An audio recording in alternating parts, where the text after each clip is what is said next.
Retornando,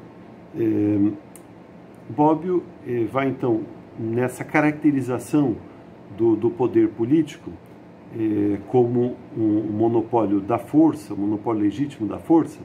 Ele vai então destacar três características que seriam fundamentais. Então, a primeira delas, a gente já disse, é a exclusividade, ou seja, só se constitui propriamente uma institucionalidade política, que a gente vai chamar na modernidade como Estado, né, na medida que haja a exclusividade do uso da força.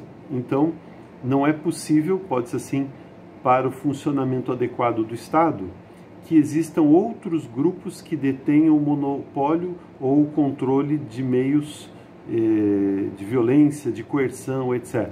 Então, nesse sentido, por exemplo, né, para pegar a nossa realidade, crime organizado de um lado, milícia de outro lado, são negações da Constituição propriamente do Estado enquanto tal, né? Porque se constituem em polos de aglutinação do exercício da força externos à instância estatal.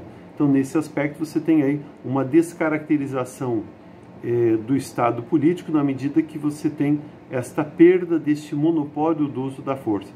Segunda característica, respeito à universalidade, ou seja, só se tem propriamente dito uma estrutura de poder político na medida em que as decisões tomadas nesse âmbito de deliberação, no âmbito das instituições, das estruturas do Estado, enquanto organização política, na medida que elas sejam universais, né? Então, a universalidade seria essa segunda característica, ou seja, que se constituam regras que valham para todos.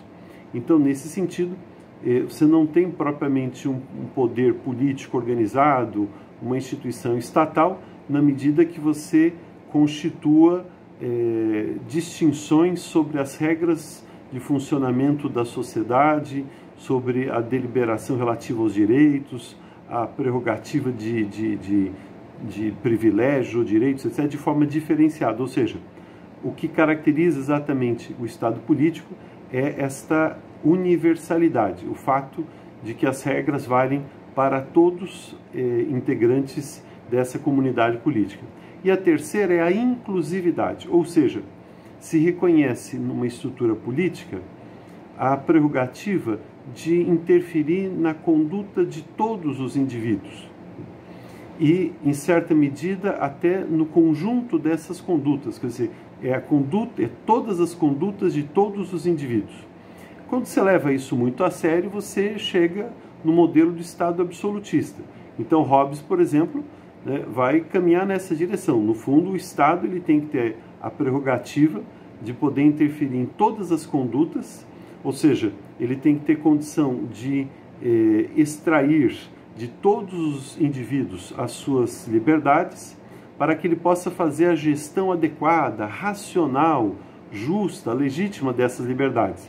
Então, nesse raciocínio do Estado absolutista, há uma perda da liberdade do indivíduo diante do Estado. O Estado ele absorve a liberdade dos indivíduos para equacionar a relação dessas diversas liberdades num patamar superior. E é nesse sentido que a figura do Estado para Hobbes é exatamente o Leviatã, né? Então, aquele monstro mítico que absorve, pode ser assim, todos e age em nome de todos e viabiliza ao mesmo tempo a vida de todos. Então, isso no extremo absolutista da inclusividade, né, da característica da inclusividade, você tem no extremo o Estado absolutista. No outro extremo você vai ter o Estado liberal, que vai tentar reduzir ao máximo a interferência do Estado nas condutas individuais. E nesse sentido, a existência do Estado ela não elimina a liberdade do indivíduo. Ela vai interferir na liberdade do indivíduo na medida que o exercício da liberdade de um indivíduo coloca em risco o exercício da liberdade do outro. Então é nesse sentido que o Estado surge como uma espécie de tutela, né, de instância de tutela das liberdades individuais, mas não da sua negação. Então são dois extremos, digamos, né, do princípio da inclusividade. Paramos aqui, retornamos já já. Até já.